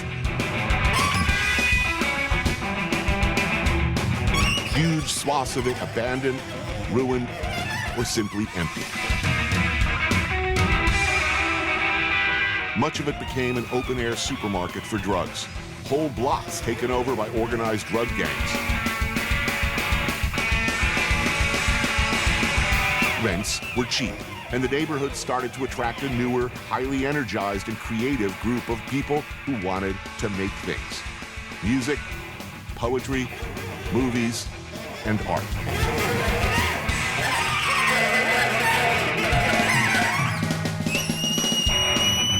It seemed at the time everybody was a star, and for a while at least that it was a golden time.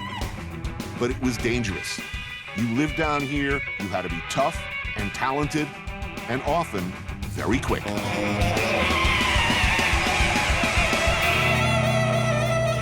Now, things are different. Very different. Everybody together, ready? 1, 2, 3. Pick those feet up 6 inches and hold. Bring that arm over, pin the wrist. Let's go. Is everybody clear? Yeah. I can't hear you. Yeah. Okay, on 3. 1, 2, 3. Let's go.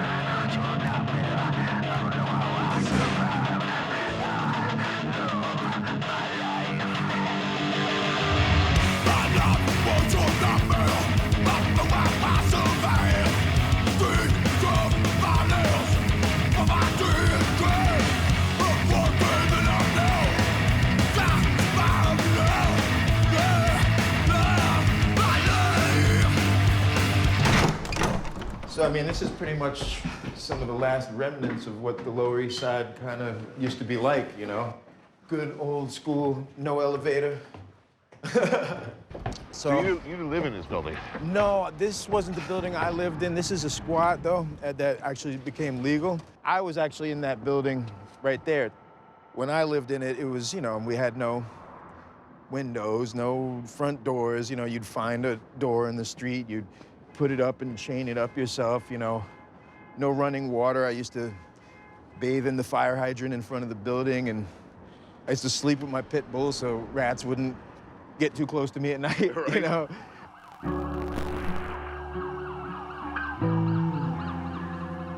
My main problem growing up down here was that I lived on a gang block. Right. The gang on my block was called the Hitmen. And, you know, they were no joke, right? And I remember they would be hanging out on the stoop on the church across the street, smoking dust, all of them with their golf clubs and 007 knives, and everybody'd be listening to, of all things, Kraftwerk. Right. They'd be out there screaming, "We're gonna kill the next that comes out of that building," and I'm laying there thinking, wow, I gotta go to school tomorrow, man. I was never a violent person. You know, Christ, I was raised by hippies. But I was thrown into a crazy environment where I had no choice but to fight my way through it. And it did turn me into a bit of a problem as a teenager, you know? I would guess. Wait a minute, I'd have to guess. I know. First time I saw you, you were famously that 12-year-old drummer in the Stimulators. Your aunt was in the band. Yeah. That was the only reason we were allowed to play at most of the clubs, is because I had a relative who was basically my legal guardian. But, you know, as a parent, it definitely wasn't an appropriate place to bring up your kids, you know?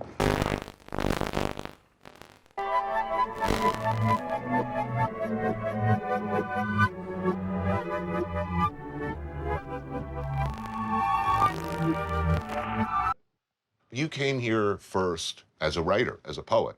New York, in your mind, was where the writer's life was? Yeah, well, it was just the place that had the most stimulation. Was music even in the back of your head, or was poetry and writing? My model was Dylan Thomas there when I was a teenager, you know, so being a drunken womanizer, that was my ambition.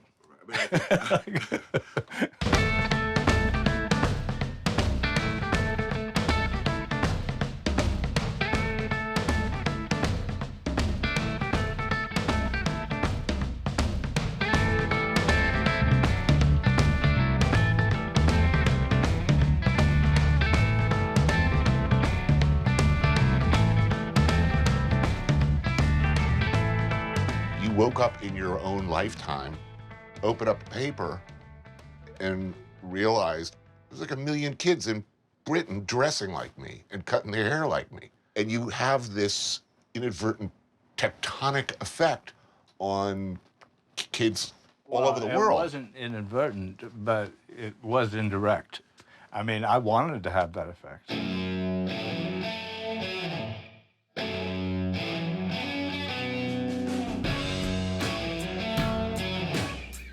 Other bands who responded to the way I was doing things got famous, so it ended up having this huge impact and influence. When I first saw a picture of the Sex Pistols, it was like, I just had to laugh. That's a charitable interpretation of events. Malcolm McLaren came to New York and saw the Voidoids and went back and built a boy band and said, you're going to dress like that guy. Yeah, I don't really look at it that way. Look at it? Yeah. All right. I mean, ideas are free. I never resented that, but it was funny and strange.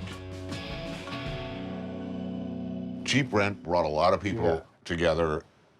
It wasn't just living spaces were cheap. There were venues where you could put whatever it was you did out there. Where you... CBGBs didn't exist until we created it. I mean, we went and proposed that we be the house band there. This next number is called I Belong to the Blank Generation. 1, 2,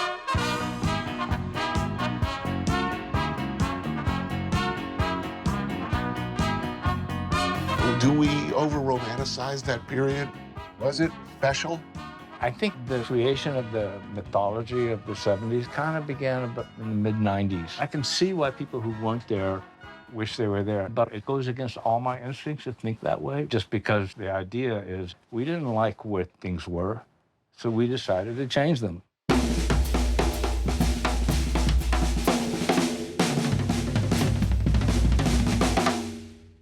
Have you ever considered writing a dishy memoir? I mean, my God, it would be 800 pages long. You know why? Because so many people are still alive. I mean, people love you. Yeah. They have to say that. How can you say something mean about somebody who might be mean back at you? It's an industry. Are you kidding me?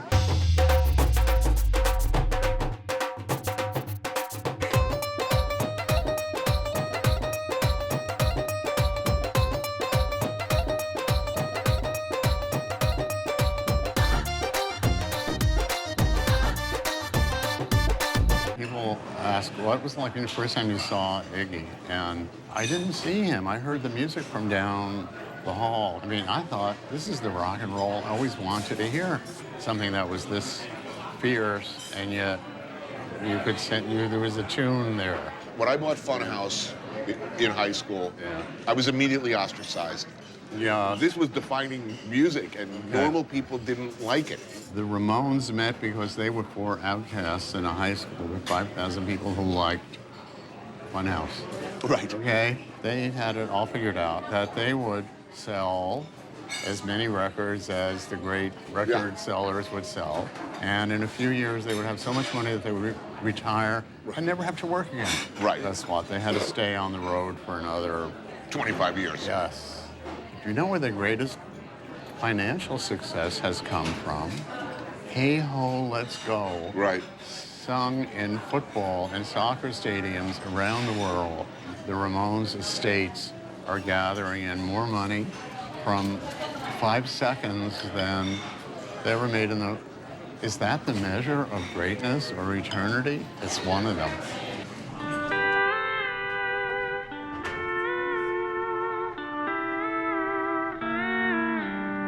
So many people died. So many people didn't get recognized. Yeah. Richard Hill's still living in the same apartment he lived in 40 years ago. Who likes to move in New York? He got a good deal. The neighborhood got all better around him, you know. Iggy was supposed to be the one who didn't make it most of all. And he's still there, the most dangerous. God sends us these signs that there are miracles. Don't give up hope. What you believe is beautiful probably is, but not everyone will know it in time.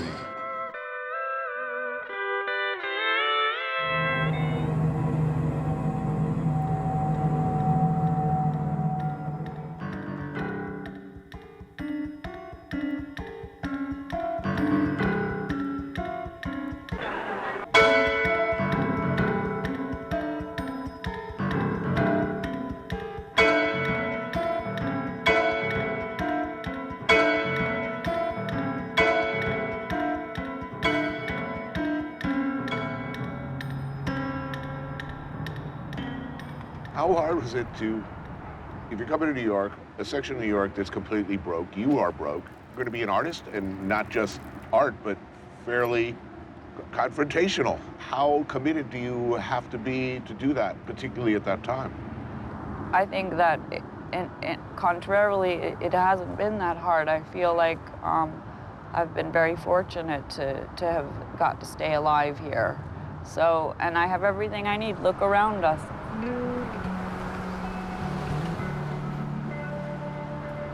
It's a wonderful amusement park of good and bad ideas all happening at once. You know how people immigrate here to start a new life and to dream big?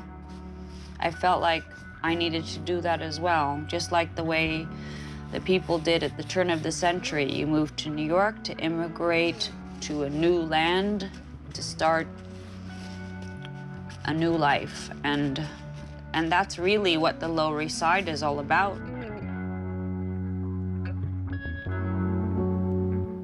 Who thrilled you back then? Who was doing stuff that you just thought, holy shit, this is really incredible and inspiring? Well, gosh, luckily, my friends that I was working with were very inspiring. I loved Joe Coleman's work.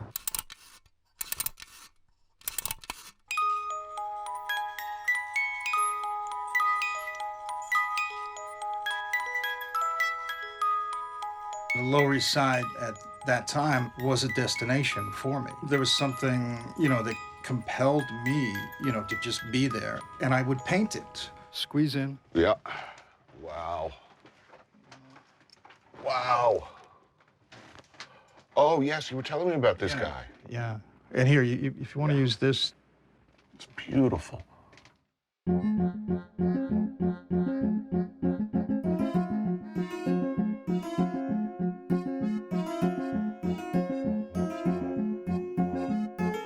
All the paintings are novels, so it's a dense story, and the more that you look, the more that you learn. And it's in non-linear time, like you're exploring, at your own pace, whatever you want to look at. And someone else might start in a different place, and, it might tell a different story.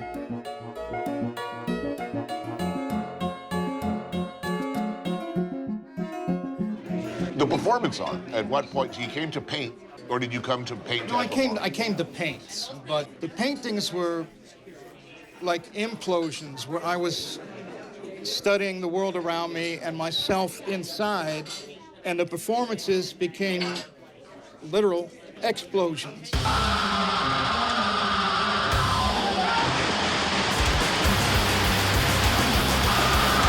I learned violence from my old man, so I was angry. When your house is on fire, you don't read poetry and you don't, sing a folk song. You gotta scream.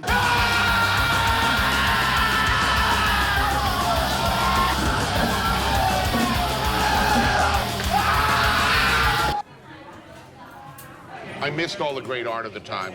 I came for heroin, I came for music. Other than that, I didn't live here. But, man, a lot of people didn't make it. And I remember, I guess, around 1980, it was like, something is happening, and no one knows what it is. You mean the AIDS? Yeah. A lot of that time exists in my mind like a dream, like an opium dream.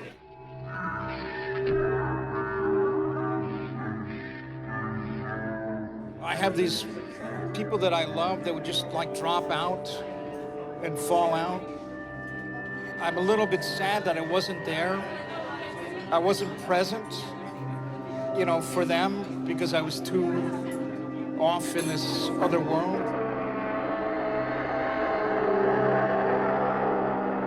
But for me, it was still something of great beauty. See, that time, you have Wall Street tycoons fighting for huge amounts of wealth, and you have bums, fighting over pennies. And it has a primal awe.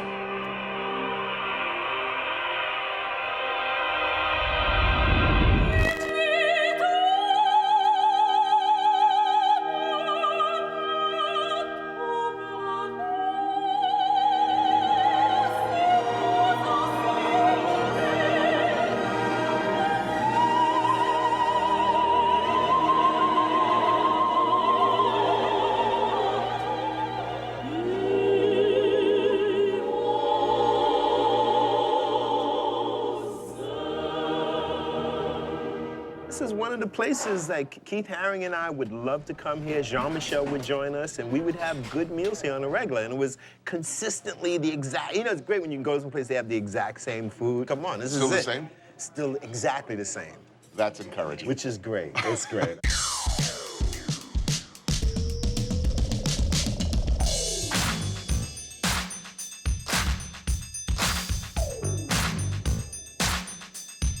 You brought hip-hop culture to a very finite number of people initially on the Lower East Side. Totally changed the world.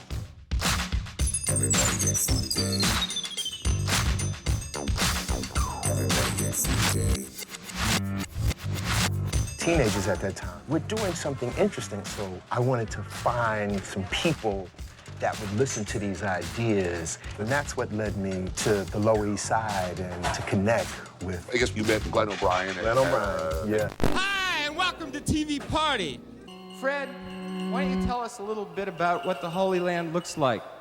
I want you to know that I've been to the Holy Land. And the Holy Land is so funky.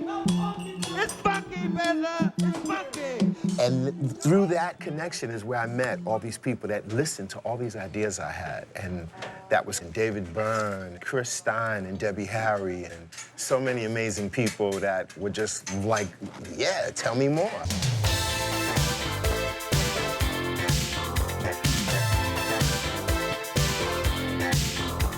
What I think is under-celebrated about you guys in particular was your kindness. You were famously really, really supportive of the people you came up with, your contemporaries and people around you who weren't doing as well. You know, let each other sleep Well, on there each was other's nothing at floors. stake. There was nothing at stake. I just think a lot of people had low expectations.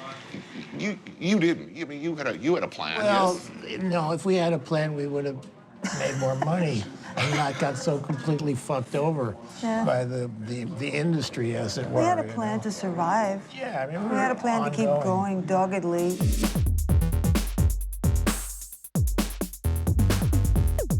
I think the thing that was so attractive about that period was you weren't locked in to one format or one form, you know? It was just everybody was doing everything. You introduced the entirely revolutionary notion that street art was, in fact, really art. The painting that we did on the street was coming from a place that pop art came from as well, like popular culture, magazines, advertising, comics. And so some of the first people to buy paintings from me and Jean-Michel was Chris and Debbie from Blondie.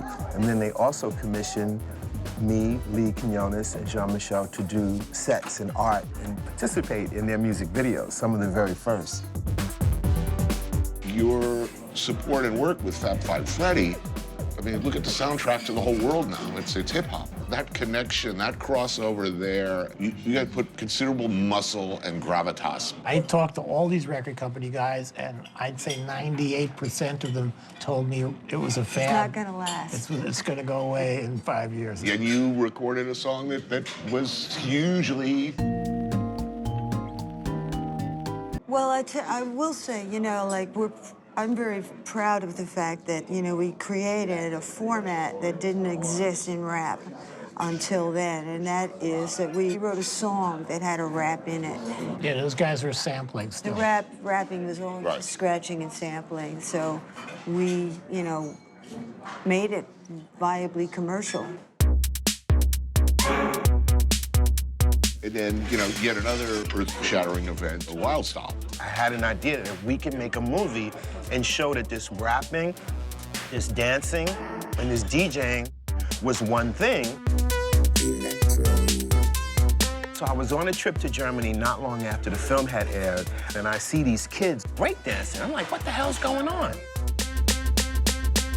As I got closer, I noticed the moves the kids were doing were the exact same moves that the Rocksteady crew does in Wild Style. But I then knew that this was going to translate globally. I remember that film opening, and that was a nuclear bomb. And it ended up being like the second highest grossing. Second to Terms of Endearment, which not many people think about now, but yeah. In We that did film, well. You gotta love that moment of corporate terror in the film industry when people are looking at the weekend grosses and it's like, what's this? Who is this audience that did not appear in our metrics? No, it was a great, great experience.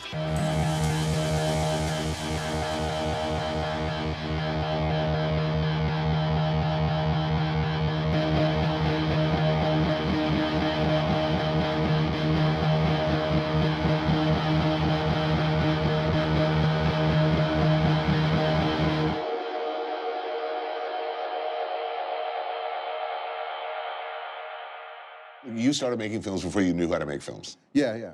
The oddball thing about it is knowing so little, who knew that you could hire a casting director? No, it was just like, hey, you play that, you know. Hey, Which one of our friends are going to be around exactly. for this? Are you going to be around next Tuesday? Because you know. I saw myself more as like an experimental filmmaker. You know, like the Godard films, for example. They were inspiring because I could say, I could do that. I owe a lot to Amos. No, I saw The Foreigner. It was amazing. It was the whole scene was there. Everybody was there. It was that was a big night. I got so charged up, and Yeah, I was sure I was going to make films. And your first film was a student film. NYU Film School made a mistake, so I had a $12,000 budget for my first film. Which is enormous for the time. It was huge for me, but the root of the word amateur is the love of a form, and professional means you are doing it for money. I still hope that I consider myself an amateur, for sure. So yeah, so what do you think now when you walk around the neighborhood? You know, you paid some dues to walk down back in the day, and now it's projectile vomiting frat boys with baseball caps on backwards. Does this give you a sinking feeling, make you angry, or I are wish you I just would have resigned? bought real estate, that's for sure. The thing that I always tell myself is look at the history of New York City, and it's always about hustling and change. And if you want it to stay the same, man, you got the wrong historical spot, because there used to be a Native American trading post on the tip of Manhattan. It's now Wall Street, you know?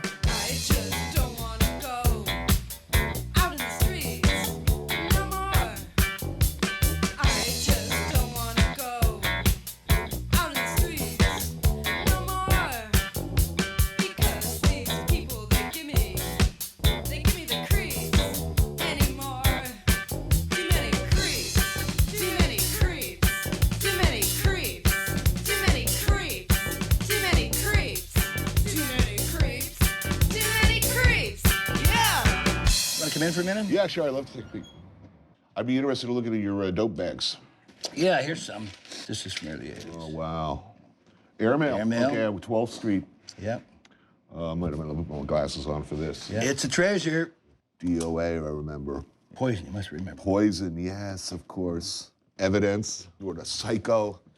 I remember all of those. Toilet. Here it is. Classic, right? You know, you knew you were doing something bad when you bought a product called Toilet and, you know, shot it in your arm or, oh man, memories. Yeah. I mean, basically, your reputation is the Godfather archivist of all things Lower East Side. You were here pointing your camera at stuff since the early 80s. I probably have one of the largest inner city photograph collections of anybody. I used to know everybody that went by. And that neighborhood thing is like really important to me. So I photographed the Puerto Ricans, the Dominicans, drag queens from the Pyramid Club. Basically the whole hardcore scene in '87. I was more interested in like the eccentric people, the unique people. You were at the Battle of Tompkins Square Park, which is sort of the Gettysburg of the Lower East Side.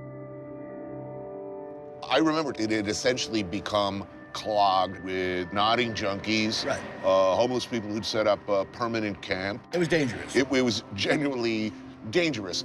When the police came down and decided to clean the park, The question is, who won? Well, in the beginning, we did. You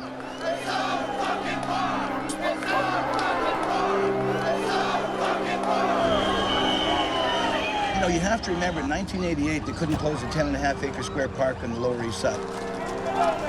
That was 450 riot cops, horses, helicopters, they couldn't do it.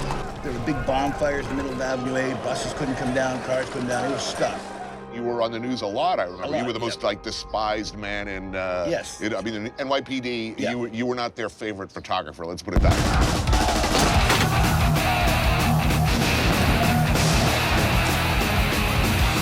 This went on for 4 years. There were multiple riots, hundreds of arrests. 4 years here, a real solid conflict. Cops eventually got organized. I remember Tompkins Square. After the police fenced it off, it was, in a lot of people's minds, the end of an era. And yeah, when they cleared off the drugs, a lot of people think, hey, great, we're now going to have a neighborhood and everything's going to be safe. And then in came the gentrification. So the whole concept of America is being wiped out because you can't pull yourself up by the bootstraps anymore because you can't get in the game. Gentrification has affected the whole city. You have to now make a huge amount of money to be here. You know, they got skyscrapers in Midtown that are sold millions of dollars apartments and nobody lives in, and they're empty. I live in one of those big empty buildings with absentee owners. Is that all that's going to be left in New York? Yes. New York, there was always something that brought it back. But once you fill it with the corporate world, it's never going back. So we turned a corner that we will never go back again. And so it's over. It's over. It's over.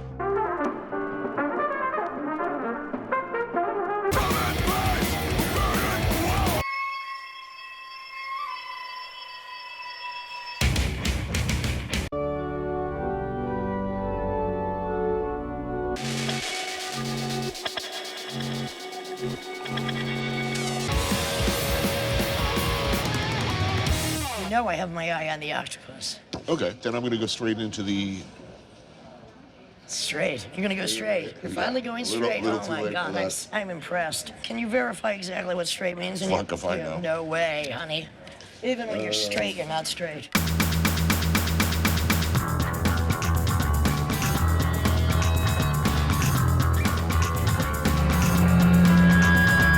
Did you expect to make a living from No, your art? of course not. I mean, at no point. I just was happy I didn't have to suck dick in an Iranian shoe store.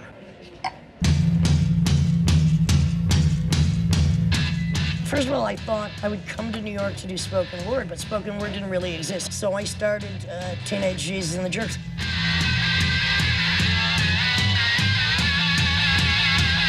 I had to really make the most hideous yet precise din I possibly could as a tantrum against all of music and all of society.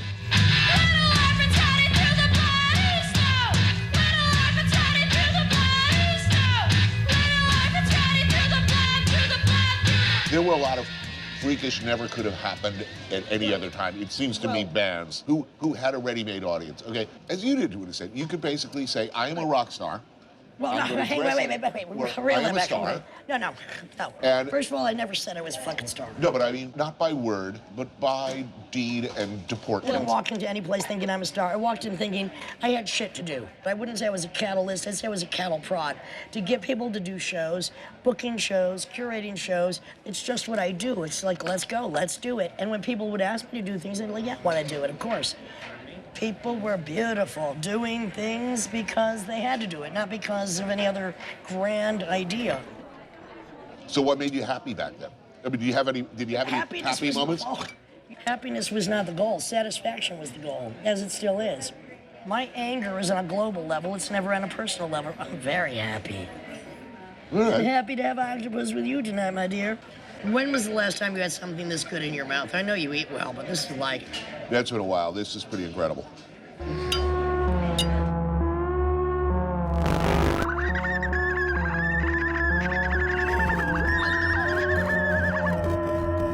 You were featured prominently in many of the best-known films of the era. Most of which sucked. I was trying to be a reflection of the reality at the time. This is why I made the films I made, especially with Richard Curtin. Just drop me off.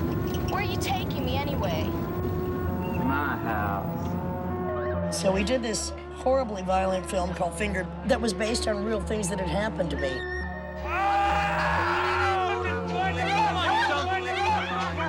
It was not glamorous, it was not pretty, it was offensive, but I'm trying to work out my psychosexual problems because I know I'm not alone in them by making films and speeches that will address the situation that I know other people suffer from. Okay, this was a film very influential, far beyond the Well, we didn't think that imaginings when we did at it. the time. We didn't think that when we did it. We didn't give a shit. We just wanted to make a film and get it out there because we had to do something because we were burning and our blood was on fire.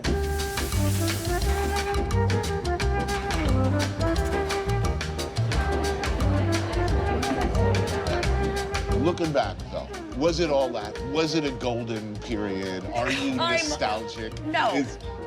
Okay. I am golden. It's always a golden period for me. Look, we have a golden piece of asparagus. It's golden. So, do you have any sense of? No. Oh, those are the good. I fucking don't. Those were the bad old days, baby. You try living on pizza and black beauties. You try giving hand jobs under the table to take your first band to Europe. You want to go back to that? You go back to that. How were you living? I know the same. Hand them out. So no sentimentality, no nostalgia at all. I'm doing too much shit all the time. I still have shit to do. Why am I boo-hooing when I've just been on tour from October to the next October? I'm not stopping. Youth? Would you want to go through that again, or is it Youth? that overrated? Don't I look good for my age? Oh, Shit. yeah. Well, then what do you want from me? To me, I'm not living in the past because I'm living in the present. It's in New York. Get used to it. It has never changed. It had a golden moment here. Probably had a golden moment in the 40s, too. I'm not sure. I wasn't here. Maybe the 60s. We weren't here. So it was all bullshit. No, none of it was bullshit. It happens when it happens, and things change, and time is not what it once was, and it isn't anywhere. If you've done one thing, you're living in the past, and that's your glory day, that's your glory day. This is my glory day. I'm here talking to you eating octopus.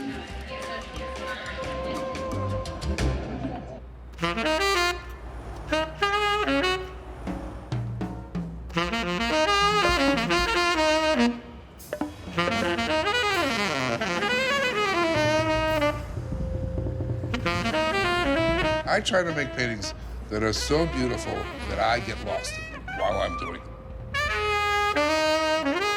And we just hope that other people get lost in it the same way. You know, I have a John Lurie over my bed. So you posted about that. Was nice that you posted that. And sometimes, you know, you get these letters and stuff. It's like, your painting saved my life, da-da-da. Yeah. But then sometimes, because I don't have any shows... Oh, that's great. It feels pathetic, you know? Well, this is incredible to me. What? You don't have shows. Like, That's regularly. insane, and it's sick, and it's wrong, and I don't even want to complain about it. You complain. I'm complaining about it. Yeah, okay. I'm bitter. Because I'm going to die one day, and they're going to be worth a lot of money. Right.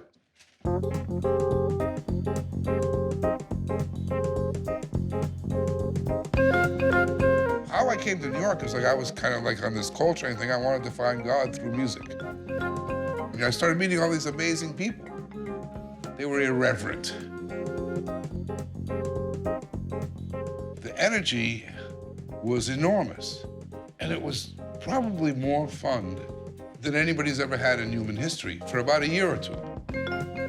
But there was no discipline, which, I mean, I like people who can play their instrument like they just found it on the street, but they can't just do it once. They gotta work on it.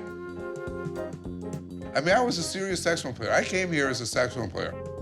I had to hide the fact that I know, right? I had to hide. I mean, I really did. I would practice for 2 hours every day, but I wouldn't tell people. So, these are eggs, which you could get, you know, at the store. If you live in a good neighborhood, they will even deliver them to your house. And then you take water, which I know you go to all these exotic places, but they used to say that New York had the best water. That is true. You think it's still true? I haven't heard anything to say otherwise. Do you drink it? Yeah, I do. And then you boil them. And then I serve them to you. Outstanding. I am grateful and honored. Well, I'm really curious because I've seen your show, and I watch you sit down, you eat like some mouse head soup, and then you go, it's delicious. Just curious to see when you eat the hard-boiled egg if you're going to say this is delicious. As long as it's not like half-term chicken fetus in there, which wouldn't be the first time for me, by the way, I'll be thrilled. I'm not eating this shit. There's a plate. Thank you. Eggs, the perfect food. Thank you, sir. Eat that. I don't think I've ever cooked for anybody before. Well, I'm honored, sir. So looking back, is there a danger of over-romanticizing that place and that time, given the downside and the body count? I don't know. Does it have to end badly? I mean, I'm glad I survived it. I'm glad I still got my own liver. I'm glad I lived through it. But it's kind of, I don't know how to add that up. I'm sure glad I didn't miss it. Doesn't pay to try. All the smart boys know why. Doesn't mean I didn't try. I just never know why. Feel so cold and all alone. Baby, you're not at home. And when I'm home, big deal, I'm still alone.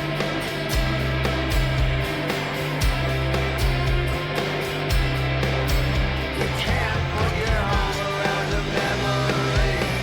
You can't put your arm around the memory. You can't put your arm around the memory. Don't try. Don't try.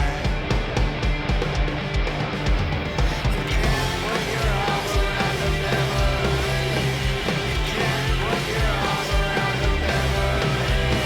You can't put your arm around the memory. You can't put your arm around the